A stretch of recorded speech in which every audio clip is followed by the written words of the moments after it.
Hi, film addicts. Welcome to the show. Thanks for tuning in. Today we have a very special guest, Victor Chen, lifelong martial artist, action talent, head coach, and owner of VWC Muay Thai and Fitness in San Francisco Bay Area. Victor, welcome to the show. Thank you so much for having me on. Much appreciated. Yeah, my film addict. So I want to know, Victor, what was the first film that you fell in love with? The very first film is a classic, Enter the Dragon with Bruce Lee. I think it's the iconic one that everyone can recognize even to this day. Yes, that's a great one. And the reason for that is because it kind of set the pace for what action is in the 21st century.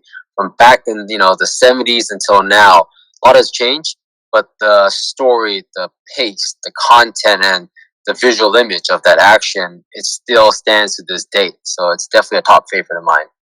Oh, great. And then I heard that you just really love filmmaking, and one of your favorite Criterion films is the amazing Police Story by Jackie Chan.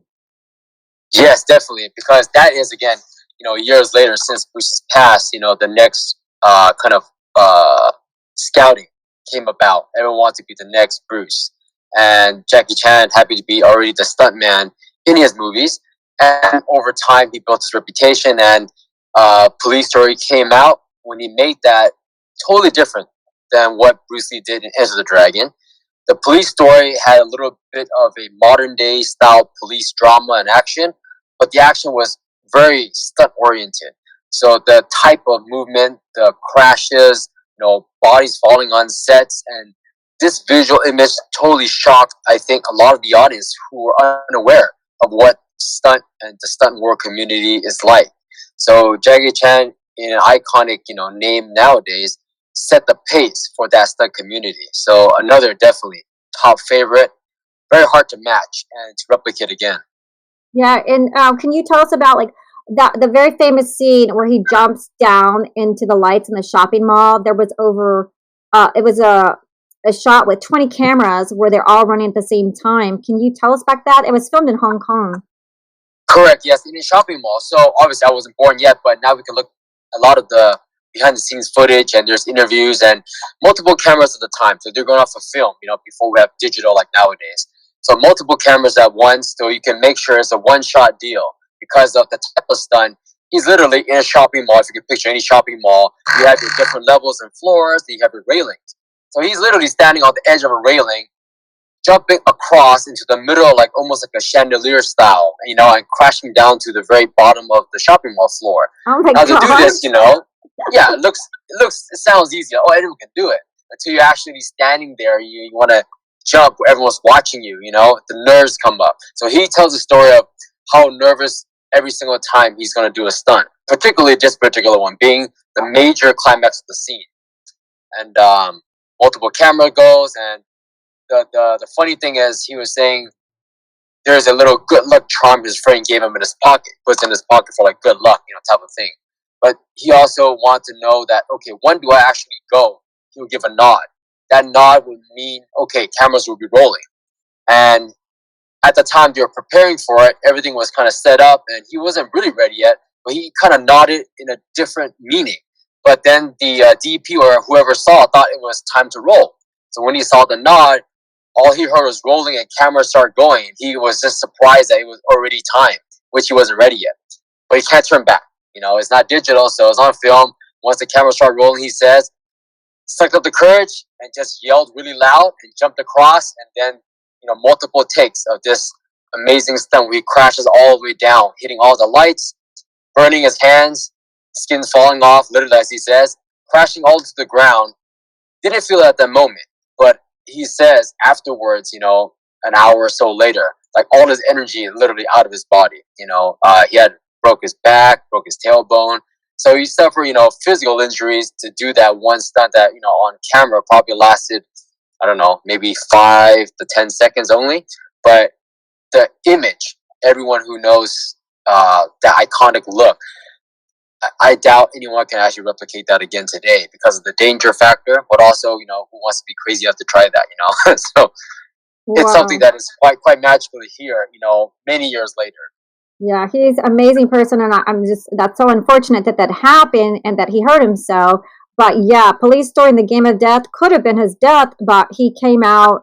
He recovered from that after being very, very seriously injured. So that's why stunt unions today and stunt work, it's a very serious career, and it takes a lot of physical strength, and there are rules to make sure that people are safe. So thank goodness, our beloved Jackie Chan and his amazing Yeah, stories. Yeah. he's still around, so he's still kicking, And with Game of Death, that's really kind of the last few minutes, 15 minutes or so.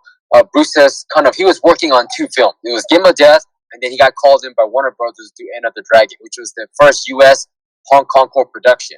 But with Game of Death, he only was able to shoot literally like 15 minutes or so of footage that finally made to a final cut, and that was just the fight sequences. So that is another iconic image because it showed another level of storytelling. Because at that time, you had a lot of fantasy and these kung fu movies of people flying all over the place, but he kept it very as modern as possible, even back in the 70s. So that particular movie, you had only the few minutes that we can watch today. If you Google it up, but it was a masterpiece in the sense of how you combine different characters with different skill sets and different dilemmas. And each level of this pagoda that he goes through is a different dilemma that he has to deal with, whether as a human being or as a character he's portraying. That's a famous scene that has Kareem Abdul-Jabbar in it that he was, that most people recognize. So it's that last few moments, that's why it's another kind of a criterion that kind of sets a standard, at least for me, in terms of story into action that we see today's in a modern world. Yeah, and you were meant with the Bruce Lee's Enter the Dragon. I love how there was no stunts, but like you said, pure masterpiece in movement, timing, and precision, and the battle scenes. There's Definitely. Yep. no flying in the air, like you said, no magic swords like kung fu movies, but realistic battles. And I love you. See, you were talking about how the shots were done medium wide and not the shaky camera that Western movies have. So yeah, it's just a beautiful, poetic, master cinematography, and with the music, just a really beautiful movie of how. Yeah, so you said how one human being can change the Exactly. world. I love Change the that. world, right? And, it's just also the pace for future creators or just someone who's interested in just watching something. You could compare how things were done back then to now. Of course, there's going to be a change, but as far as some elements, they stand still in time. Just like for example, if you were to go back and watch like Gone with the Wind, or like Casablanca, or Goodfellas. There's some iconic movies that always stand their time that people look up as the kind of the example or a template. So my interest in the action side, is kind of like that. There's some movies that are a template for me and what I hope to create at some point in life. To tell a different story, but using the same concepts and the philosophies and the way they film it that way. And then you modify it based on what works, what doesn't work. It's like a trial and error almost. Yeah. And so I got to ask you. So Sure. what's your favorite line from a movie? Favorite line. Now this is more of a modern one, but it still can be relatable to I guess any genre of film. As when Liam Neeson did Taken, when it first came out, something kind of new for his age, and he became like this new hot older action drama actor kind of guy. Is the favorite line that everyone did memes off. Where he talks to the bad guy on the phone. They got kidnapped his daughter, right? Everyone watched the movie. Hopefully, I didn't spoil it. And then he says, he gives the guy kind of an ultimatum almost in a sense that he returns her, nothing happens now, but if he doesn't, right, he's gonna find him, he's gonna kill him. That kind of iconic couple of sentences, the way they shot it, the mood, and just obviously Liam Neeson as the actor brings in that persona that we can relate to. That if your child was missing, what would you do, right? And then when I saw that, I was like, "Wow, what an iconic line!" And then everyone started to copy that line. Whether it's but I hope that no one will be killing anybody. So. I hope not. Yeah, only on film. Only on life. film. It's pretend. Yeah. Pretend. Yeah. Just for pretend. Just for pretend. Yeah. Let's all be nice to each other. Yeah. And so I know. With that, if you could have played a character, what character? What's your favorite character? Yeah. I would go back definitely when I was growing up. I don't know why I watched all these movies as a kid, because nowadays you probably wouldn't show your kids these things. But it's definitely Sylvester Stallone's Rambo, because Rambo represented, at least at that time when I was like 8, or I don't know how old I was, you know, a tough figure, but he didn't have any special powers. You know, he wasn't Batman or Superman flying in the air. There was no magic. It was just a guy, you know, good shaped guy, you know, military guy, and he had to fight all these bad guys. So as a kid, I thought, wow, this guy's beating all these bad guys up with, you know, machine guns, and you know, I didn't know anything at the time, so you kind of stood like, wow, is there someone like that? You know, is there a person like this out there? And you know, a lot of military people are like that. You know, I mean, not maybe to that extent of a visual look, but that, you know, toughness. Yeah, I think that's what I really liked a lot, and then it kind of drew me to the action, is because, you know, you feel tough. You know, you don't have to be a huge guy, but you know, mentally, you know, he was tough for his character. I mean, so Yeah, love yeah. to recreate another, not another Rambo, but like my version of what his character represents. You know, like that. Yeah, beautiful. Yeah, I actually worked for Yeah. Erwin Winkler, and he was one of the producer Oh, partners on the Rocky, which oh, lucky you. Oh, yeah, excellent. even though I'm a female or girl growing up, and I'll state that I'm older than everyone, so that's my generation and how we talk, and so, Sure. but I just was like, oh God, he's just like, he's trying so hard, and he has a nice wife, and he's, it just had the underdog, how he just was working and training so hard to win. And yeah, Correct. so those kind of movies are great. But yeah, with Rambo, it was like, bah, bah, bah, bah, bah, and I have to tell everyone Exactly.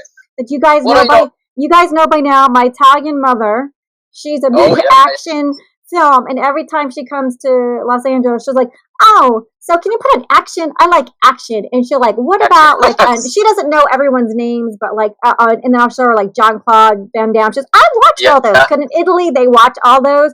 And so I have to find action films, and I go, oh, her new one. Yeah. So Rambo she likes. She's like, I like action. And then like, you have to find a lot of action. So John Wick and Rambo and Jean Claude. And then that's great. Oh, I would get along great with her then too. You know, I think also it tells a story. You know, because I guess you can visually watch it as action. You know, it's like someone watches comedy or any other genre. But there's also something that if you only watch it with no dialogue, if they do it right, there's a way they tell a story with their body too. You know, the movement. Why are they doing, whatever it is they're doing? Like Rambo's character, he's a war veteran. He comes back, and the guys are hassling him. So it gives them a reason not to argue and fight, but then they're pushing him to a limit where he's having that PTSD, and he's doing it again, right? So you can tell through the physical movement of his character changing. So I think for me, as I get older now, obviously, so I try to watch some of these things, not just for the explosion, but try to think about like what is this character trying to do? Like when they write this, like what's his purpose? And that to me now is interesting as well. So I think like Rocky, Rambo, any of these characters, they're like coming to life, right? A fictional coming to life, and it's very interesting to see when they write this. What were they thinking about? And then 20 years later, do they have that same thought again? yeah, yeah. And and with keeping a good shaped body, like I heard that you dance. A long time ago, yes. When I was in middle school to high school, no one really knew. I did do 4 years of ballet, and the reason for that was, I mean, most kids, especially boys, are not, unless they have an aspiration to be a dancer, a ballet dancer of all things. It was more for dexterity, like flexibility and power. So I was already doing martial arts as a kid. As a kid, you don't have your full potential yet. You're 8 years old. 9 years old. But I started to look at what can I use to implement and build more flexibility and power in my legs and hips. All of these kind of things, right? Something you're kind of just born with. Just what I like.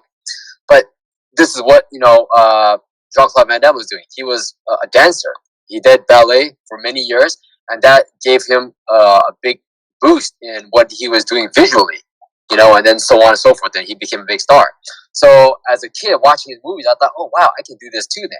So that's kind of what I did. I went 4 years ballet, took the bus everywhere, from school and all these things. But I was the only other guy in this dance place that actually wanted to be there myself, not being forced. So good times. So good yeah, times, like sounds good like a times. little bit of a Billy Elliot, but with like no dad like mad that you're doing it. You went there. Yeah, Yeah, yeah. You it have could be nice something like supportive that. Yeah, family. So yeah, because yeah, exactly. Billy Elliot is one of my favorite films. I love that film. It's so Oh, definitely. beautifully. These Yeah. are iconic, iconic characters, and maybe it inspires someone else that out there who's doing something to think it's kind of embarrassing. I thought it was great. Nowadays, a lot of people are doing it because dancing is a hot thing. It was always hot, but now it's even more because you have more opportunities to show it in a video. Back in the early days, there was no Facebook around, no one's posting anything, so you could do whatever you want, but no one's going to know anything. So a little different now, but it still can motivate someone. So I'm glad I did that. But that was many years ago. Yeah. Yeah, maybe they'll have you on Dancing with the Stars. Who knows? Yeah. So. Oh yeah, I gotta relearn everything. Yeah, but it doesn't move that way anymore. So yeah. yeah, So yeah. So how did you start your acting career in your martial arts acting career? sure. Well, the martial arts always started first. I was just born able to do this. I gravitated more towards the martial arts concepts. I can do these movements, and it felt more natural than me trying to play basketball or soccer. Even though that was more the American sport. Fast forward to '93, it was the beginning of my more serious training, because that was when the very first Ultimate Fighting Championship appeared on TV or pay per view. So nowadays it's a huge entity, big sport organization. But back then, nobody knew what it was, right? Nobody cared about it. So we started watching this on VHS tapes and pay per view, and that's how my real hardcore training began with the martial arts, and trained with a lot of people along the way. And in that process, some of those people became stunt men or stunt women, let's just say, and it just became kind of a rolling trend where a lot of the contacts from physical training in real martial arts it adapted into what we now call, stunt fighting or film fighting or however you want to describe it, and it's again, part combination martial arts into cinematic purpose. So we modify everything. A big part is actually from a lot of connections within the martial arts world. And a lot of them came from Jackie Chan's stunt team. And that's kind of where a lot of the connection into the filming kind of turned about, stunt team. And that's where in 2014, I would say, fast forward again, I got invited to Jackie Chan's 60th birthday. And Nice. there, yeah, a lot of party and, a big celebration. I met a lot of good friends, a lot of fans, and et cetera, et cetera. And then from there, it was just connecting with more of kind of his circle. And got invited again. Actually, Film Festival last year, a little bit bigger because he had a lot of guest stars. Chris Tucker was there, did a surprise visit. Adrian Brody was there, a couple of big Thai stars, and so on and so forth. Helping him promote, the new film festival for a lot of up and coming action directors and whatnot. Among all the hundreds of people, they also selected some people to perform on stage. So I got lucky that they wanted me to kind of be on stage to do like a skit type of thing, and they had the China news, and so it's kind of a big deal for China at that moment. It's more of an experience. It's a way to also tell a story, and maybe it motivates someone else, and that's kind of my goal, is to help motivate other people to be able to do what they want to do as well. And that's kind of the journey for me, and then I'm still continuing on. Yeah. So in the 2019, you were in Romania, Yes. and Yes. you're with your international team to film Francois Mercur's indie martial arts action piece, The Conspiracy. So Yes. yeah, and then you started writing your first feature film entitled Fata, a Romanian action love story. That's right. So that's Yeah. beautiful. Like, have you been writing during the COVID? Because a lot of Shakespeare wrote during the Yes. quarantine of the pandemic. So you've been writing, yeah. So I thought, well, how come there's no action story or something? They just don't have that kind of market. So I thought, okay, well, maybe if I can create something, it could be like a Romanian action story, and that's somehow I thought about the love story. It's something that kind of a little bit of a dynamic between the male character and the female character, but you're showcasing it in the country. So it's half English, half Romanian. So I hope whenever this gets ready is to be a real Romanian movie that is exported out, so that Romania now gets a recognition of how great the country is. The dynamic, the culture, the food, you name it. They have a lot of great things there, but people don't know what it is. So that was my kind of passion to make Fata, which means the girl in Romanian. Yeah. And Well, I thought, Victor, wanted to just say, so let our audience know real quick before we go that sure, yes, Victor in 2017 was up for HBO Asian American Filmmaker Contest, and on his mini short Essence of Time with Asian American hmm Showcase. And so we just want to thank you for coming on the show today, and just where can they catch up with you? sure. I thank you too very much. Best way everyone can look it up is my website. It's just victorwc.com with everyone. Well, thank you for coming on. We just want to say thanks, audience. Cheers to you. Stay healthy and happy New Year, everyone. Thank you so much again. Everyone be safe, please.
Like, have you been writing during the COVID? Because a lot of, Shakespeare wrote during the Yes, quarantine of the I think pandemic. So you've been writing, yeah, and correct. I think training. most everyone, especially if you're creative, and not that you're professional, you get anyone, you can always write something down. And I started doing that because not just from last year when we filmed in Romania, it was again for my friend.